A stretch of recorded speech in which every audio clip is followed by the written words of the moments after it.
Buenas tardes. Un saludo especial del doctor Aurelio Enrique Rodríguez Guzmán, presidente del Consejo Superior de la Judicatura y de los demás magistrados que integran la corporación. Igualmente de la doctora Marilucero Novoa Moreno, directora de la Escuela Judicial Rodrigo Lara Bonilla. Les damos la bienvenida a la segunda conferencia virtual denominada Aspectos Generales de la Propiedad Intelectual, Propiedad Industrial. La Escuela Judicial Rodrigo Lara Bonilla persiste en su compromiso de apropiarse de la política pública sobre la propiedad intelectual bajo la orientación del COMPES 4062 de 2021. En línea con esta iniciativa, damos continuidad al actual ciclo de videoconferencias para exponer y abordar esta vez los aspectos generales de la propiedad intelectual en materia de propiedad industrial. Esto se justifica en razón a la relevancia jurídica que denota la propiedad industrial en una economía creciente como la colombiana, donde gran parte de los procesos judiciales que conoce la jurisdicción ordinaria en su especialidad civil tienen cercanía con sus expresiones prácticas, como lo son las marcas, las patentes, los diseños industriales y demás componentes de tal materia jurídica. De ese modo, su detenido estudio posibilita no solamente la protección de aquellos derechos de manera eficaz, rápida y argumentada, sino la construcción de escenarios de confianza en la administración de justicia y con ello en el propósito mercado, situación necesaria para la consolidación de una economía fuerte y autosuficiente, que impacte en la creación de las sociedades comerciales que finalmente son los sujetos activos y pasivos del tema que hoy nos cita. Por tanto, en esta oportunidad se abordarán los aspectos generales de la propiedad industrial y sus mecanismos de protección. Como siempre, contamos con formadores y formadoras especialistas en la materia y para el día de hoy nos acompaña nuevamente el doctor José Daniel Rengifo Martínez. El doctor José Daniel es abogado de la Universidad Nacional de Colombia con maestría en Biociencias y Derecho de la misma institución. Tiene amplio conocimiento y experiencia en propiedad intelectual. Es también abogado en propiedad intelectual de la Vicerrectoría de Investigación de la Universidad Nacional y pertenece al Centro de Pensamiento en Medicamentos, Información y Poder de la misma institución. Cuenta con experiencia como pasante de la Dirección Nacional de Derechos de Autor y como investigador en la Purdue University, adelantando el modelo de gestión de propiedad intelectual en los centros de investigación financiados con recursos públicos en Colombia y Estados Unidos. Doctor José Daniel, es un gusto tenerlo con nosotros. Bienvenido. Tiene el uso de la palabra. Muchas gracias, doctor Héctor Manuel Tovar. Buen día, profesional universitario de la Escuela Judicial. Un saludo extensivo a la doctora Marilucero Novoa, directora de la Escuela Judicial, y al doctor Aurelio Enrique Rodríguez Germán, presidente del Consejo Superior de la Judicatura, y a todos los servidores y servidoras judiciales y demás personas que se han conectado a esta videoconferencia. El día de hoy vamos a abordar la segunda sesión de propiedad intelectual, en particular propiedad industrial, esa segunda gran rama de la propiedad intelectual que esbozamos de una manera muy general en la sesión pasada y que en esta sesión vamos a abordar con mayor profundidad. Como ustedes recuerdan, en la sesión anterior vimos una conceptualización muy general de lo que es propiedad intelectual y cuáles son las distintas formas de propiedad intelectual. Aquí traigo a colación nuevamente esa definición de propiedad intelectual porque es muy importante tenerla presente cuando hablamos particularmente de propiedad industrial, y es esa faceta de protección, esa faceta de uso o acceso. La propiedad intelectual es un tipo especial de propiedad que se concede a los creadores sobre las creaciones del talento humano, pero que a su vez permite a la sociedad hacer uso de esas creaciones. ¿Y por qué digo que esto tiene una relevancia muy grande en propiedad industrial?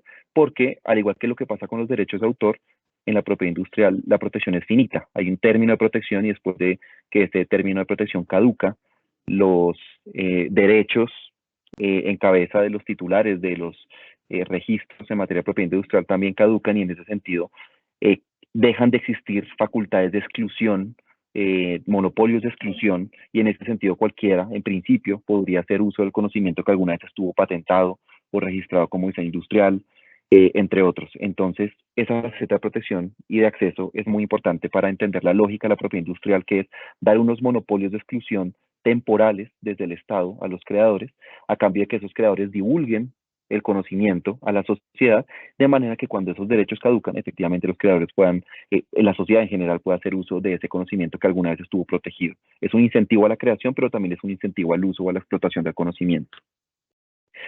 Veíamos en la sesión anterior que hay muchas ramas de la protección de activos intangibles en general. Están los derechos de autor y derechos conexos, en los cuales tuvimos la oportunidad de profundizar en la sesión anterior.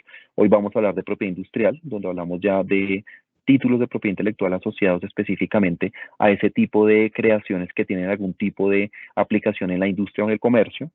Y están otras que también mencionábamos de manera muy general, que son los derechos de obtentor sobre áreas vegetales.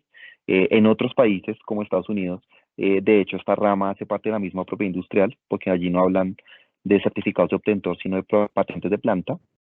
Nosotros en Colombia tenemos un régimen especial de protección de derechos de obtentor, que es el de la UPOF. No vamos a ahondar mucho en ello por temas de tiempo y por ser 3 sesiones las que queremos abordar en esta oportunidad.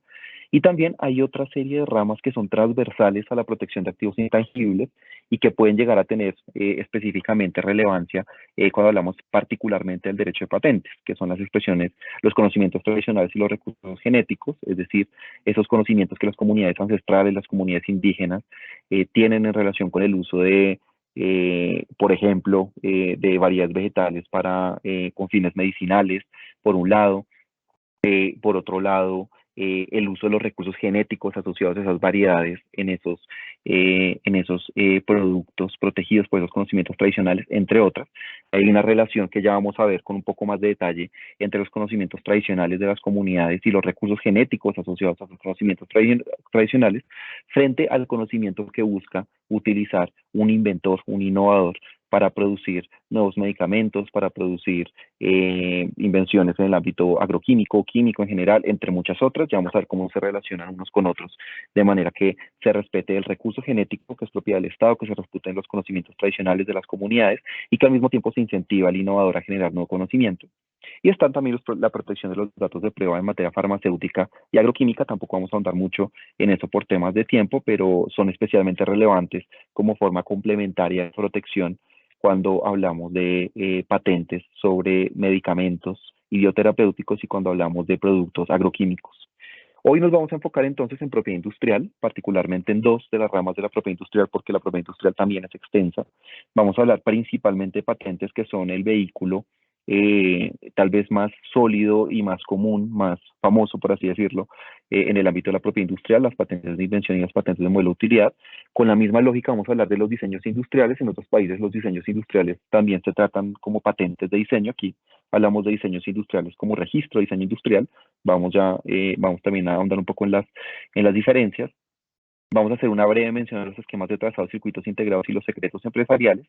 Y vamos a hacer mención a algunos signos distintivos, particularmente a las marcas y a las denominaciones de origen, y con una breve mención también a los nombres comerciales. Entonces, ahondando ya en el mundo de la propiedad industrial y particularmente en el mundo de las nuevas creaciones, el vehículo de nueva creación por excelencia en Colombia y en la comunidad andina es la patente. ¿Qué es la patente? Cuando hablamos de patente en propiedad intelectual, ¿a qué nos referimos? Es un título que concede el Estado, en el caso colombiano a través de la Superintendencia de Industria y Comercio, a inventores o a sus causavientes, para que a cambio de la divulgación de la invención o modelo de utilidad a la sociedad cuenten con derechos de exclusión por un tiempo determinado. Entonces vamos a desglosar estos elementos que ustedes ven resaltados en pantalla uno por uno para entender cómo funciona y en qué consiste la patente. La patente se le reconoce a un inventor o a su causaviente a través de un acto administrativo, que es un acto administrativo, una resolución de concesión de patente, concesión total o parcial de una patente. Los inventores o causavientes, a cambio de que el Estado les otorgue este título, y por supuesto hay unos requisitos que tienen que cumplirse que ya vamos a ver con un poco más de detalle, tienen que divulgar esa invención al mundo, a la sociedad. Y digo al mundo porque en Colombia, como en otros países del mundo, hay un requisito que es el requisito de novedad y esa novedad es global. Entonces, nosotros tenemos que hacer pública la invención para que el Estado efectivamente nos pueda a nosotros conceder el acto administrativo de reconocimiento de esa patente y de los derechos asociados a esa patente. Esto es importante tenerlo en cuenta porque las patentes, a diferencia de lo que pasa con los secretos empresariales, son documentos públicos. Ustedes pueden encontrar, y de hecho muchos expertos técnicos que conocen mucho del campo de las patentes dicen mucho algo que a mí me gusta mucho y es que uno puede leer el futuro o uno puede ver el futuro cuando uno lee un banco de patentes.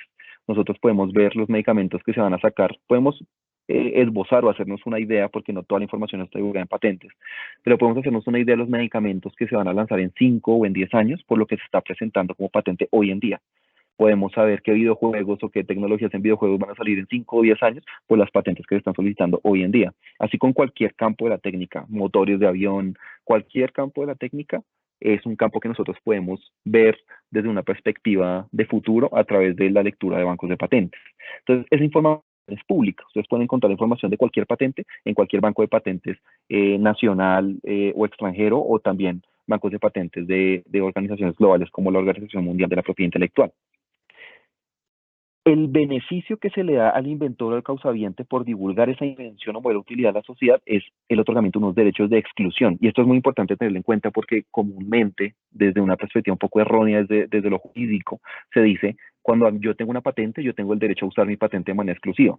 Eso no es del todo acertado. Cuando yo tengo una patente, no necesariamente yo puedo usar la patente o no es un derecho de uso de la patente.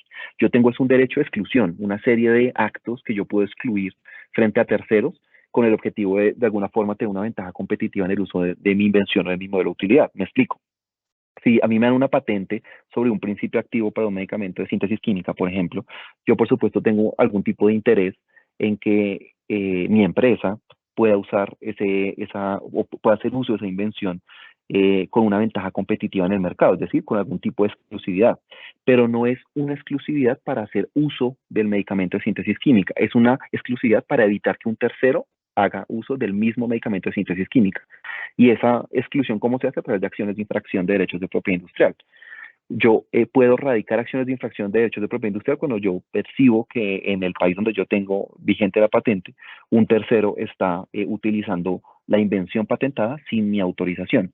No significa que yo tenga derecho al uso. ¿Por qué? Y lo voy a poner con un ejemplo un poco complejo, pero los podemos ver en distintos sectores tecnológicos.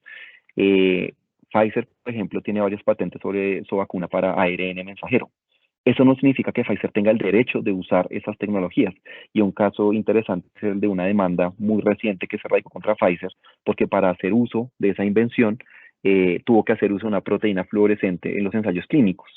Entonces, Pfizer puede excluir que un tercero haga uso de la vacuna particular o de los componentes de la vacuna que están patentados, pero no podría, no significa eso que pueda hacer uso de, es un derecho de exclusión, pero un derecho de uso. ¿Por qué no significa que sea un derecho de uso?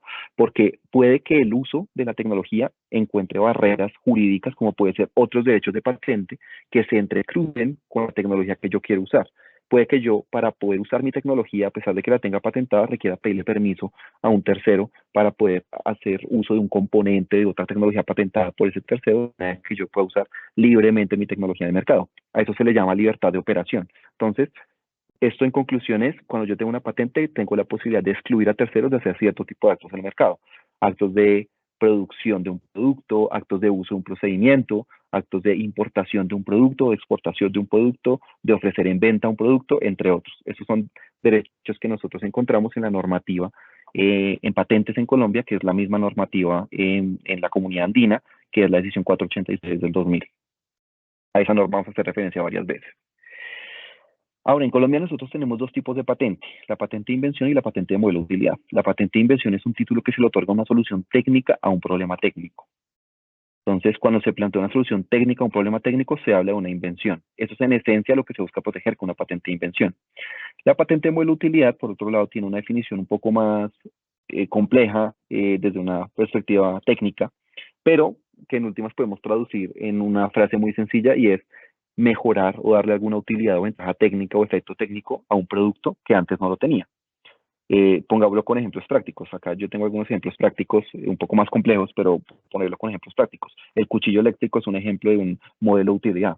El cuchillo como tecnología ya existía, la electricidad como tecnología ya existía. El hecho de plantear un cuchillo eléctrico para tener un mejor control de los cortes de carne, por ejemplo, eso es un modelo de utilidad.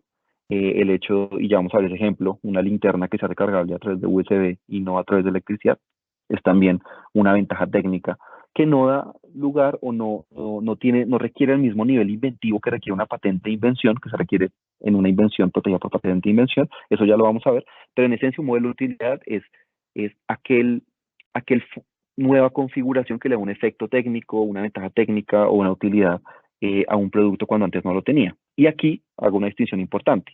Las patentes de invención se pueden reconocer frente a productos y frente a procedimientos, mientras que las patentes de modelo de utilidad únicamente se reconocen sobre productos. No hay procedimientos patentados por más patente de modelo de utilidad. Ya vamos a ver esto con ejemplos prácticos para que entendamos un poco mejor. Ustedes aquí están viendo en pantalla una tecnología que le dio el Nobel a dos investigadores brillantes en Estados Unidos hace unos 3 años. Entonces, bueno, como les contaba, esta técnica de edición genética también tiene aplicación en la industria farmacéutica. Es una forma de silenciar genes que producen enfermedades, por ejemplo. Bueno, hay muchísimos campos en los cuales esta técnica de edición genética tiene aplicación. Y fíjense que aquí hablamos entonces de un problema técnico bastante complejo, porque en realidad son varios problemas técnicos. En últimas, aquí el problema técnico está planteado como cómo identificar genes y silenciar genes a través de una técnica que se utiliza con una proteína particular en la cual se corta la hebra de ADN y se silencia o se elimina esa parte de la secuencia de ADN que puede traducirse en esa enfermedad particular, bueno, digamos, hay distintos elementos a los cuales uno puede apuntar cuando hace este tipo de procesos, no solamente en enfermedades propiamente dichas. Pero fíjense que el problema técnico está planteado en la forma de... El problema técnico es no sabemos cómo silenciar genes a través de cortar hebras, y la solución que se propone es utilizar la caspasa 9, que es una proteína, para poder efectivamente hacer ese proceso de identificación de gen y corte de la secuencia genética. Es un problema técnico muy complejo, pero no todos los problemas técnicos son igual de complejos cuando hablamos de patentes. Muchos de los productos que nosotros vemos en nuestro día a día en algún momento estuvieron patentados, por ejemplo. Cuando hablamos de la rueda del mouse, para mover el mouse de un lado a otro, o ahora el láser que se utiliza para mover el mouse de un lado a otro, esos son problemas técnicos que tuvieron soluciones técnicas patentables y patentadas. Entonces, cómo mover el mouse de un lado a otro de manera que el ratón efectivamente se mueva por la pantalla, ponerle la rueda al dispositivo. Luego surgió una nueva forma mucho más sencilla de hacerlo, que fue con el láser. Hay muchísimos productos de nuestra vida diaria que en algún momento tuvieron patente porque fueron invenciones ingeniosas, y que hoy en día ya damos un poco por sentado porque, claro, el estado de la técnica va avanzando y las invenciones, uno puede pensar, son cada vez más complejas. Pero siempre que se identifica un problema técnico y se proponga una solución técnica a ese problema técnico, podemos explorar la posibilidad de identificar una posible patente. Les contaba el ejemplo de la linterna recargable dotada de un enchufe extensible. Eso es un ejemplo de patente de modelo de utilidad. Ya las linternas existían como productos. Aquí el producto lo que hace es darle una ventaja técnica, un efecto técnico que ese producto antes no tenía. En este caso, hacer mucho más práctico el proceso de carga de una linterna. Entonces ahora vamos a los requisitos de patentabilidad. Hay 3 requisitos de patentabilidad. Cuando hablamos de patentes, son novedad, nivel inventivo y aplicación industrial. Vamos a esbozar cada uno. El primer requisito de patentabilidad es la novedad. ¿Qué es algo novedoso que no esté en el estado de la técnica a través de una descripción escrita u oral, una forma de utilización, una forma de comercialización, cualquier otro medio, o incluso solicitudes de patente publicadas? El estado de la técnica es, para quienes hemos hecho investigación, es el estado del arte, lo que está en el estado del arte. Si yo encuentro que mi solución técnica al problema técnico está en el estado del arte, pues entonces ahí no hablaremos de algo novedoso. Puede que sea muy valioso y muy ingenioso, pero no va a ser novedoso. Y como no es novedoso, no es susceptible de ser patentable. Ese es el principal requisito de patentes. Nosotros en Colombia tenemos algunas excepciones a este requisito, como por ejemplo el periodo de gracia. Si yo hoy hiciera, por ejemplo, una publicación de un artículo científico en donde yo divulgo un medicamento tecnológico y luego quisiera patentarlo, yo podría, durante el año siguiente a la publicación, radicar la solicitud de patente y no habría perdido la posibilidad de patentar en Colombia. Ojo, tal vez sí lo habría perdido en otros países, pero en Colombia todavía tendría la posibilidad de presentar la patente. Y es importante aquí traer a colación, por tema de novedad, que no son patentables los nuevos usos. Nosotros en Colombia patentamos productos o procesos, no usos. El uso de un producto, de un proceso, no es susceptible de ser patentable. El segundo requisito es el requisito de nivel inventivo. El nivel inventivo es un requisito un poco más complejo, porque aquí ya no vamos a hablar simplemente de información en el estado del arte, sino que la invención o la solución técnica que se propone al problema técnico no sea obvia o no se vería de manera evidente el estado de la técnica. Y para eso nos vamos a poner ahí las gafas o la visión de una persona experta en el estado de la técnica. Es decir, si vamos a patentar un dispositivo que se pone en los motores de automóviles para hacer que que el motor se enfríe más fácilmente, por ejemplo, por decir algo. Tenemos que poner los lentes de un ingeniero mecánico, de manera que para un ingeniero mecánico que es experto en el estado de la técnica, esa invención que estamos proponiendo para enfriar el motor de un automóvil no sea obvia o no se derive de manera evidente del estado de la técnica. Entonces, aquí ya no vamos a hablar de que la invención esté completamente divulgada en un documento, como puede pasar en el novedad, que en un artículo esté divulgada la invención y por lo tanto no sea patentable. Puede que sea nueva la invención, la solución técnica que se propone, pero puede que de lo que se lea del estado del arte, para una persona experta en el estado de la técnica, sea obvio el proceso de realizar los diferentes o elaborar los diferentes componentes que dan lugar a ese dispositivo para enfriar el motor. Me explico. El hecho de que sea nuevo no significa que por lo que está publicado en el estado del arte no pueda ser obvia la invención. Y aquí es cuando entonces entramos a ver que efectivamente de eso que está en el estado de la técnica, de eso que está en ese estado del arte que llamamos, no se diría de manera evidente lo que se está proponiendo como solución técnica a un problema técnico. Entonces, novedad es que no esté en el estado de la técnica, y nivel inventivo es que no se derive de manera evidente del estado de la técnica. No que esté divulgado porque eso es un tema de novedad, sino el hecho de que con la lectura de lo que yo leo de 2 artículos, de 3 artículos, tal vez si ya hablamos de 4 artículos, pues ya diríamos, bueno, no es tan obvio, ¿no? Eso es un tema muy subjetivo, por supuesto, pero muy subjetivo, con ínfulas de objetividad asociadas a cuál es efectivamente el conocimiento de la persona normalmente versada en la materia técnica. Entonces, ese es el segundo requisito de patentabilidad, el nivel inventivo.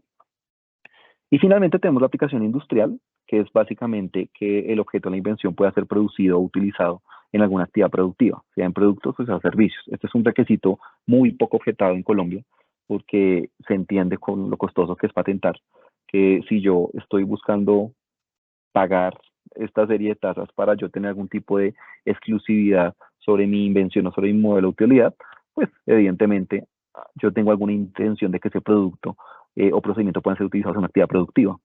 Sin embargo, hay casos en los cuales no hay tal fin de aplicación industrial. Eso lo vamos a ver en las exclusiones de patentabilidad como ejemplo, a título de ejemplo. Ahora, en Colombia hay cosas que no son invenciones y cosas que no son patentables, a pesar de que sean invenciones. Entonces vamos a referirnos primero a qué no es invención, y esto nos va a ayudar a aterrizar un poco qué es y qué no es susceptible de ser protegido por derecho de patente, un poco en la lógica de lo que hablábamos en la sesión anterior, cuando conversábamos sobre cuál es el objeto de protección del derecho de autor. Sabemos hoy que las ideas no son objeto de protección del derecho de autor, sino la forma como las ideas se materializan en una obra artística o en una obra literaria, o en un software o en una base de datos que sea original. En esos casos, hablamos de objeto de protección del derecho de autor, y ese objeto de protección que efectivamente da derechos a los autores en relación a la creación propiamente dicha.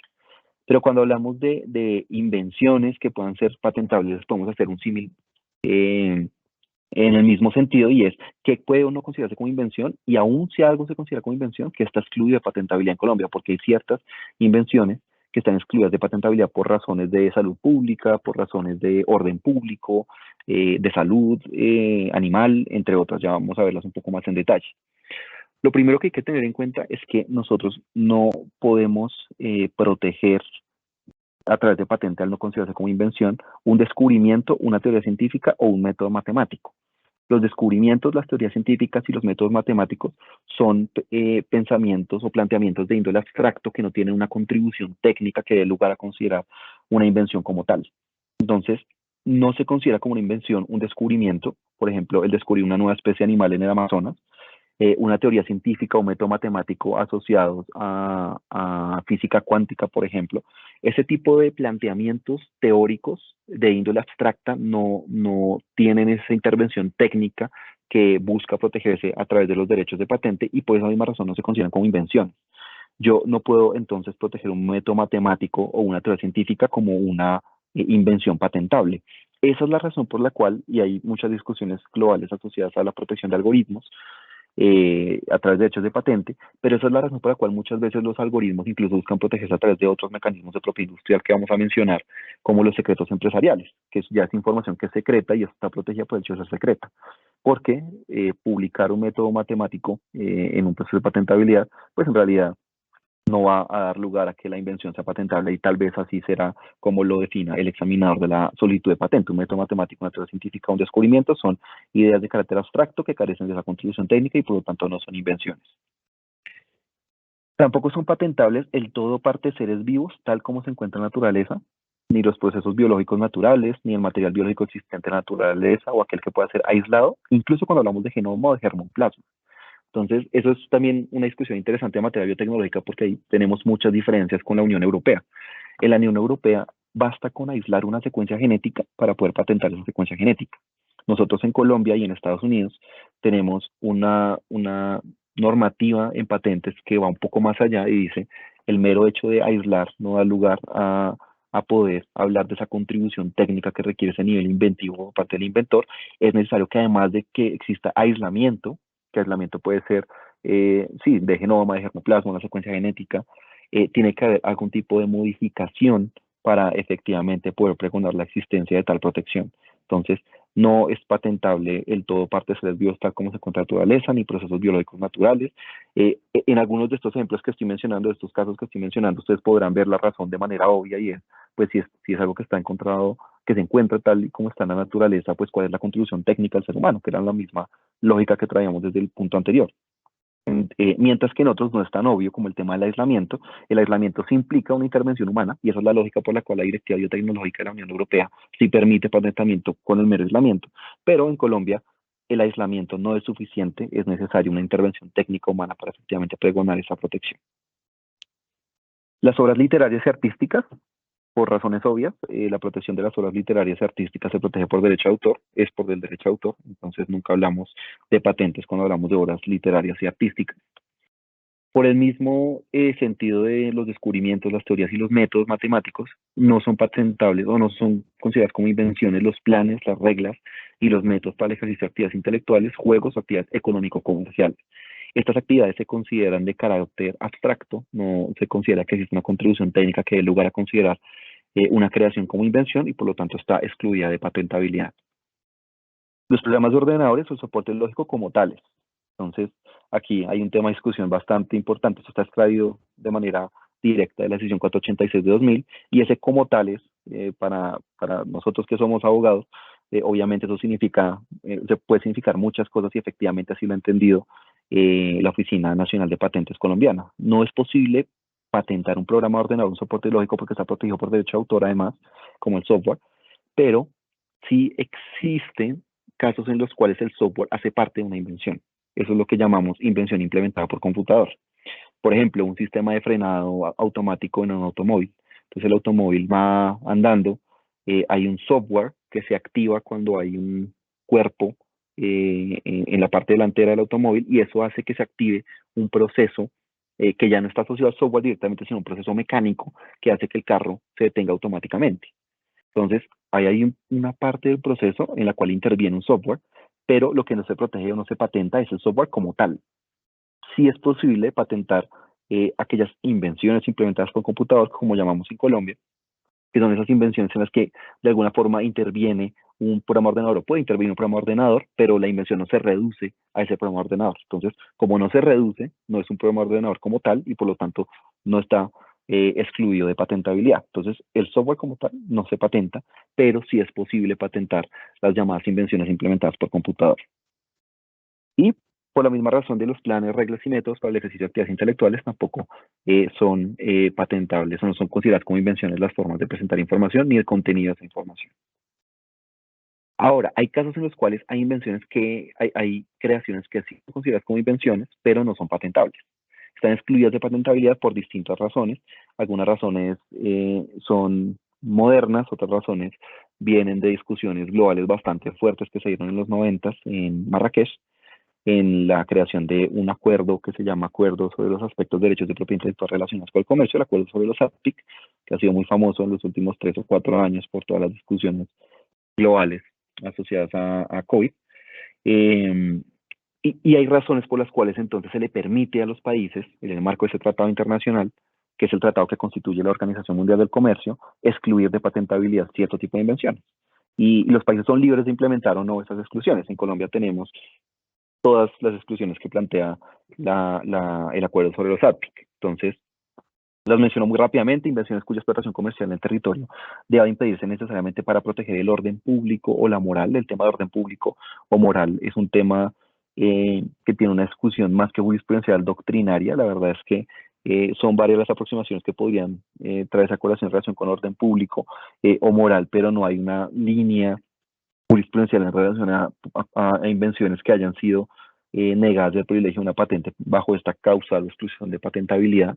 Igualmente, para proteger la salud de la vida de las personas o los animales o para preservar los vegetales o el medio ambiente, hay discusiones doctrinarias sobre qué invenciones podrían estar inmersas en este tipo de exclusiones de patentabilidad asociadas a cierto tipo de agroquímicos, pesticidas. Bueno, hay muchas discusiones doctrinarias asociadas a este tipo de exclusiones de patentabilidad. Insisto, igual que en el caso anterior, no tenemos una línea jurisprudencial que nos permita de una manera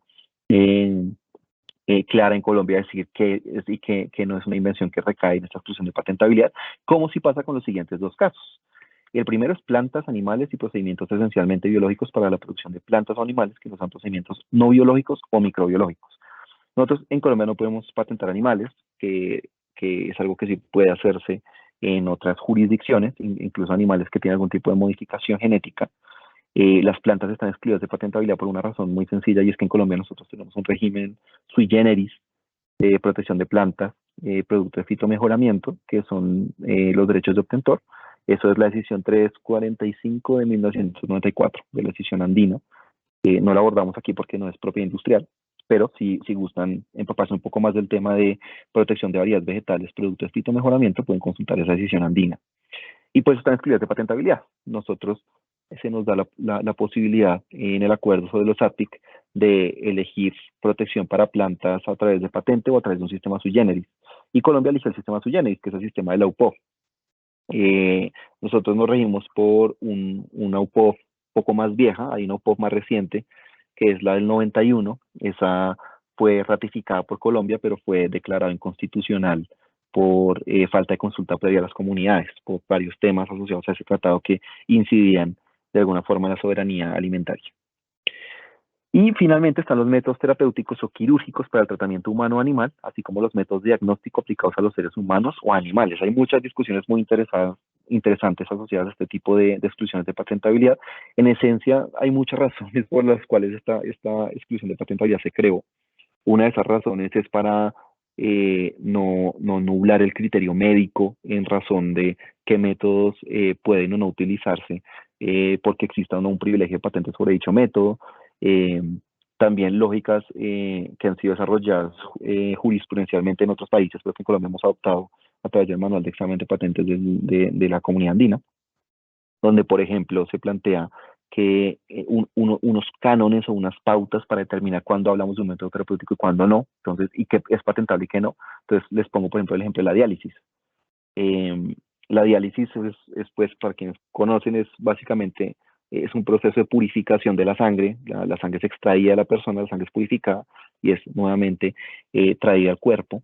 Esto es un método terapéutico donde la misma sangre del paciente regresa al paciente, y en la EPO, la Oficina de Patentes de la Unión Europea, eso se considera como un método terapéutico, por lo tanto excluido patentabilidad, pero hay cosas que podrían patentarse asociadas a ese método terapéutico, como la máquina que purifica la sangre en diálisis o los procesos de mejora para esa máquina, sí podrían ser patentables bajo esa lógica. Las terapias génicas hoy en día para tratar cáncer y enfermedades de origen celular, que hoy tienen pues costos bastante elevados en el mercado, son terapias que también están un poco bajo la lupa de este tipo de exclusiones de patentabilidad, y hay países que han negado patentes. Colombia es uno de ellos, basado en esta exclusión de patentabilidad.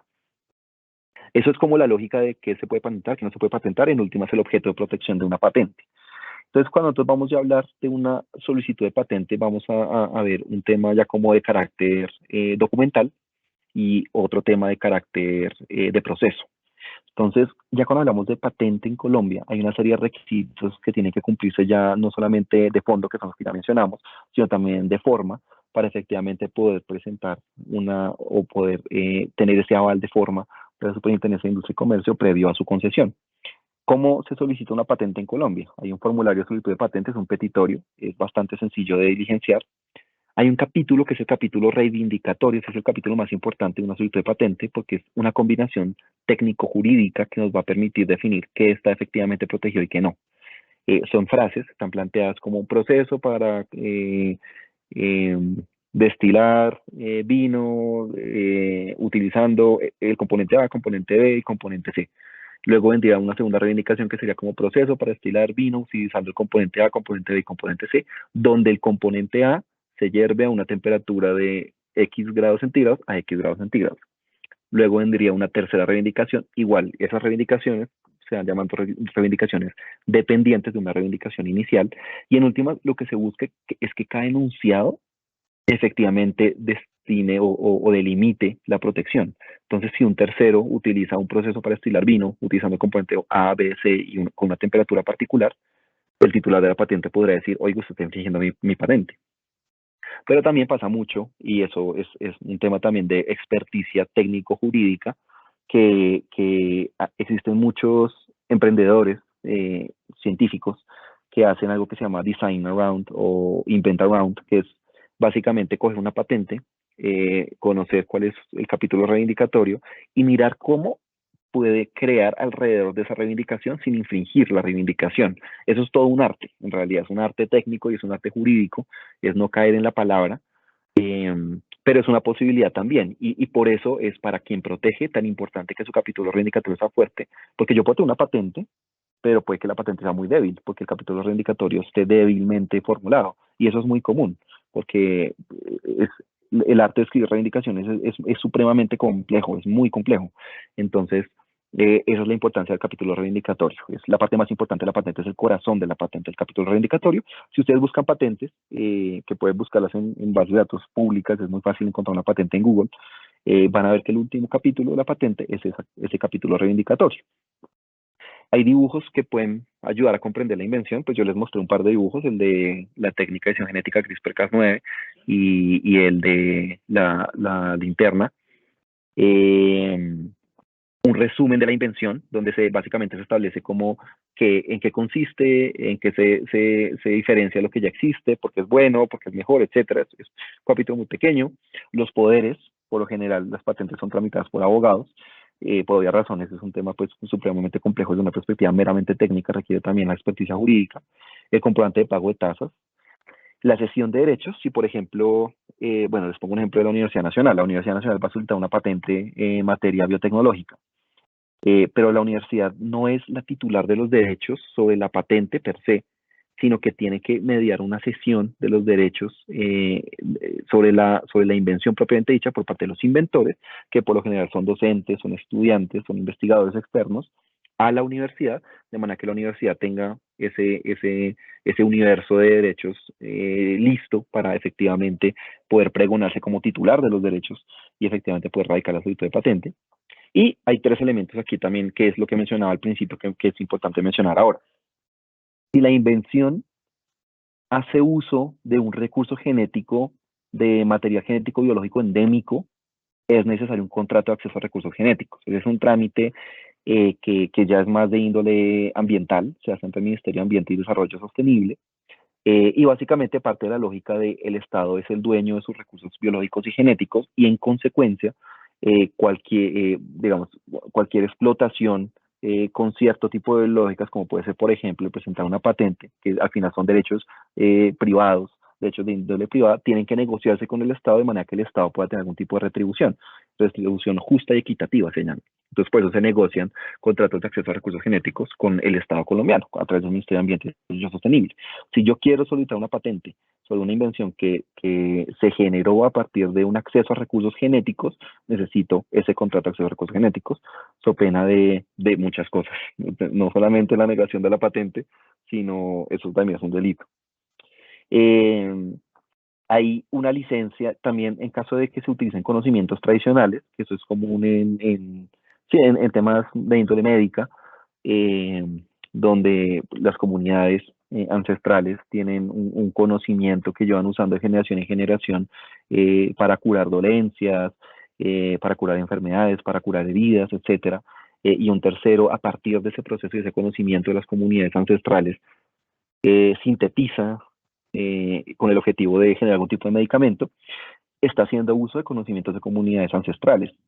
Y ese uso de conocimientos ancestrales, de comunidades ancestrales, requiere una autorización que en este caso ya no va a dar el Ministerio de Ambiente y Desarrollo Sostenible, sino el Ministerio del Interior a través de una consulta previa.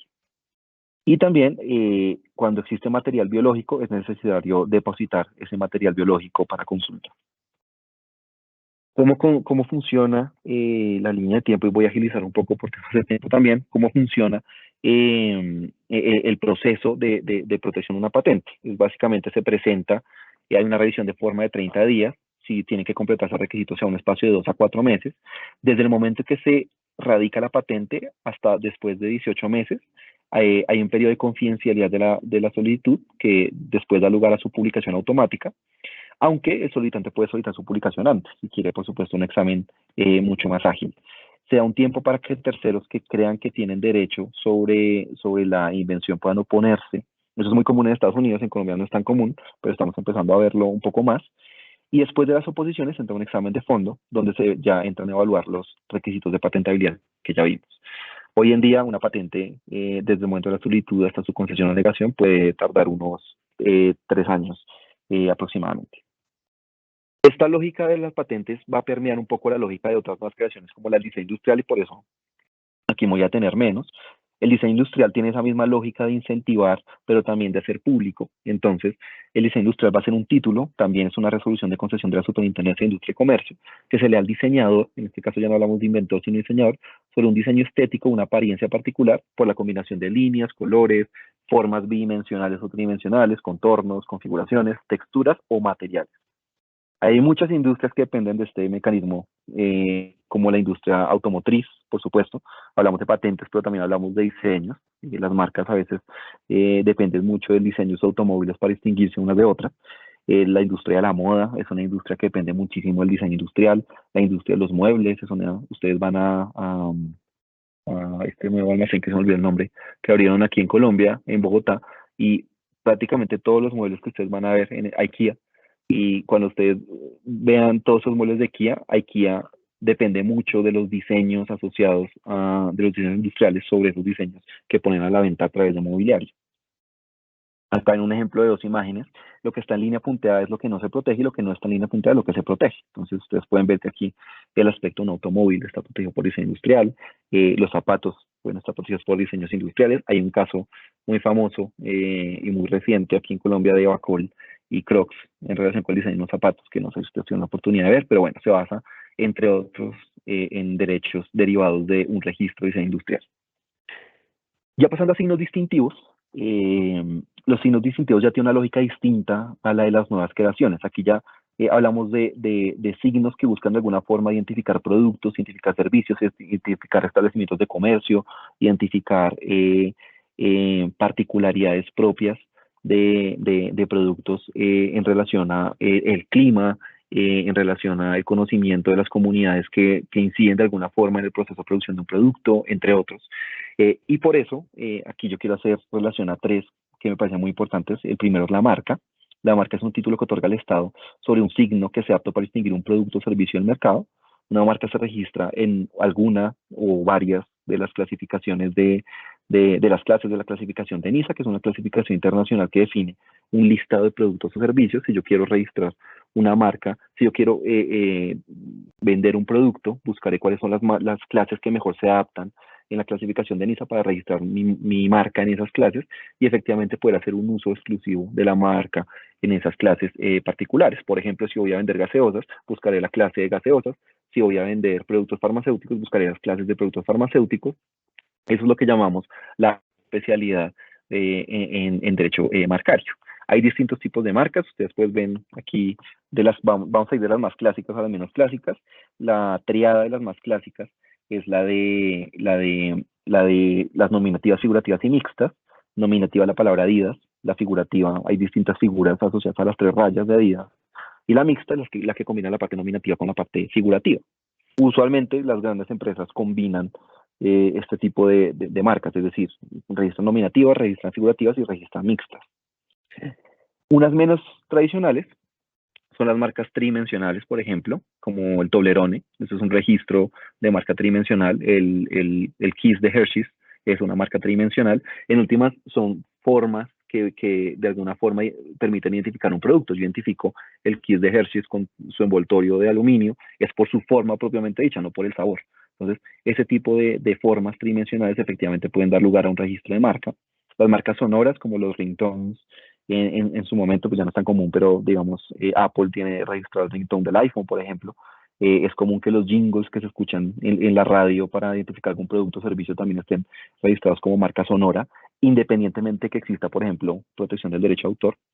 Hay marcas menos tradicionales, hay unas que ya no tenemos en Colombia, la marca de Play-Doh, por ejemplo, porque ya se vuelve muy subjetiva la descripción y su representación. La de Play-Doh está registrada como marca olfativa, hay pelotas de tenis en Europa que están registradas como marca olfativa. Es complejo, aquí en Colombia nosotros no otorgamos marcas olfativas, pero tenemos otro tipo de marcas, como las marcas táctiles, por ejemplo, la botella Buchanan.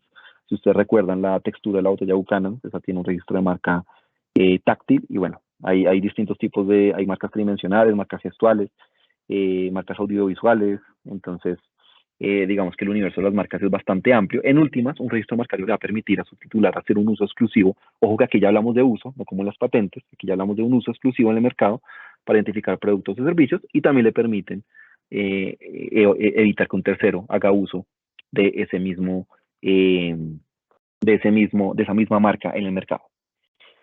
Y vamos a finalizar en esta sesión de conceptualización, tanto los aspectos generales de la propiedad industrial como los mecanismos de protección, que son los que estamos abordando, con la denominación de origen, que ese es un título muy importante para la definición de identidad nacional en cualquier país. Cualquier país aprovecha mucho la denominación de origen porque les permite proteger esos elementos asociados a productos que efectivamente les permiten construir o consolidar una identidad nacional.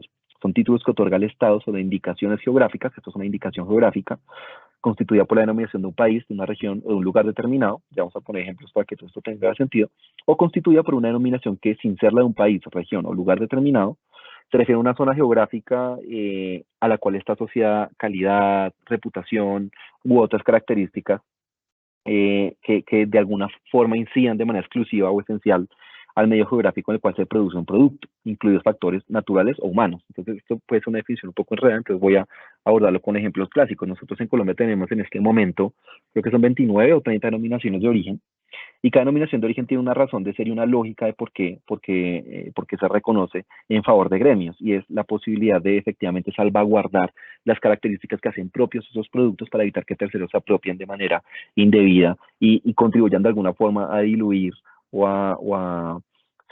a diluir la forma como tanto colombianos como extranjeros identificamos esos productos.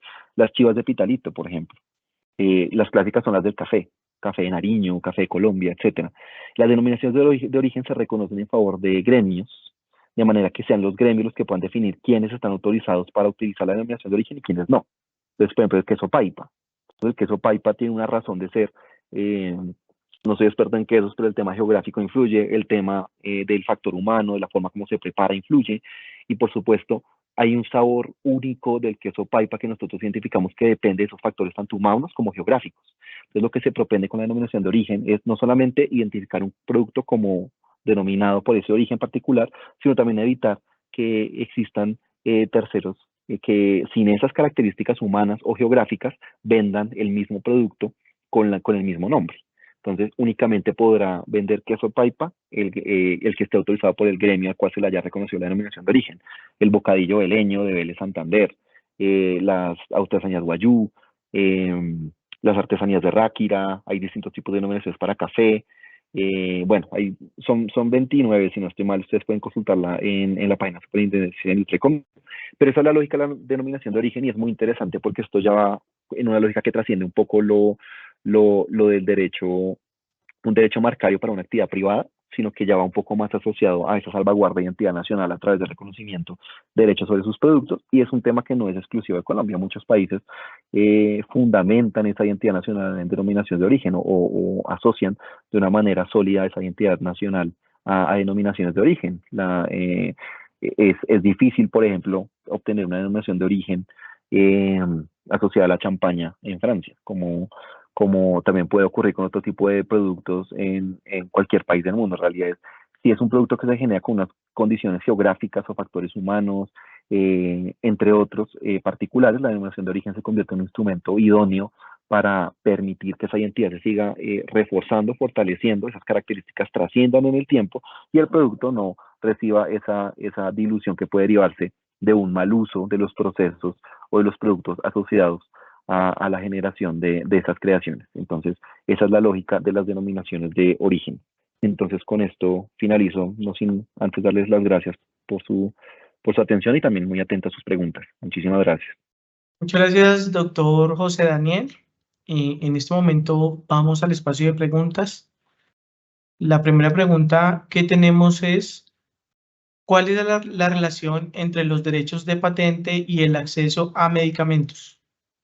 Uy, bueno, esa es esa es una pregunta compleja porque eh, digamos que tiene muchas aristas. En esencia, los derechos de patente son derechos de exclusión que tienen la intención de tener una duración específica en el tiempo. Y ese tiempo en patentes de invención suele ser de 20 años y ese tiempo en patentes de molecular suele ser de 10 años. En principio, si un innovador, que así es como se le llama a la farmacéutica que desarrolla un nuevo producto, un nuevo medicamento, un nuevo bioterapéutico, la idea sería que después de esos 20 años la invención esté en dominio público de manera que una empresa de genéricos o biosimilares pueda utilizar esa invención sin tener que pedir permiso a la innovadora. Esa es la lógica de cómo se pretende que funcione el sistema de patentes.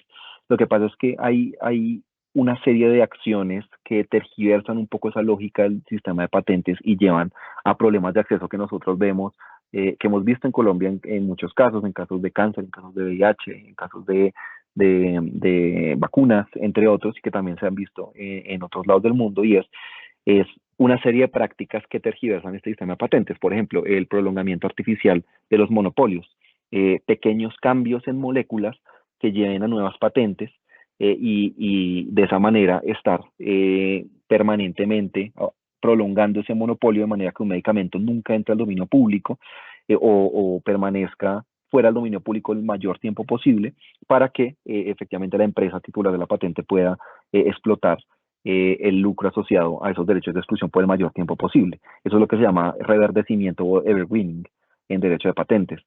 Hay otras prácticas, los patent tickets, que es básicamente erradicar muchas patentes asociadas a una misma invención farmacéutica para hacer difícil para una empresa de genéricos o de biosimilares identificar todo el panorama de patentes, cuáles están vigentes y cuáles no están vigentes, a quién tengo que pedirle permiso para esto, a quién tengo que pedirle permiso para lo otro. Y en últimas, eso se llama maraña de patentes que termina volviendo imposible para el navegante, que es esa empresa de genéricos o biosimilares, navegar ese mar ruidoso y fuerte que es esa maraña de patentes. Entre muchas otras, siento que son muchas las prácticas que podríamos traer a colación de cómo el sistema de patentes se tergiversa y lleva en últimas a que ciertas invenciones que ya deberían estar en dominio público no entren al dominio público por ese tipo de prácticas que incluso muchos argumentos son abusos de derecho. Entonces, esa es la relación que hay entre patentes y acceso a medicamentos. Hay medidas para salvaguardarlo que se llama flexibilidad del acuerdo sobre los ATPIC, que nos permite establecer requisitos de patentabilidad estrictos para evitar, por ejemplo, que ese tipo de pequeñas modificaciones lleven a concesiones de patentes de dudoso nivel inventivo o de dudosa novedad, sobre todo dudoso nivel inventivo, licencias obligatorias como la que se está en este momento discutiendo en Colombia con una declaración de interés público, entre otras. Digamos que hay formas de remediar, pero esa es como la relación que hay, los mecanismos que se han establecido en acuerdos internacionales para remediar esos problemas de acceso que hemos visto ya durante los últimos 30 años más o menos, que es el tiempo que lleva Colombia dando patentes a medicamentos, porque la verdad Colombia es muy nuevo en el patentamiento de medicamentos. Colombia no daba patentes a medicamentos hace 30 años. Entonces, esa es la relación. No sé si con eso respondo a la pregunta.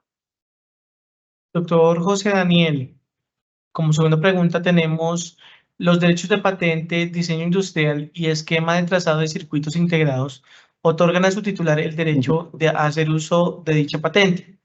¿Diseño industrial o esquema de trazado de circuitos integrados?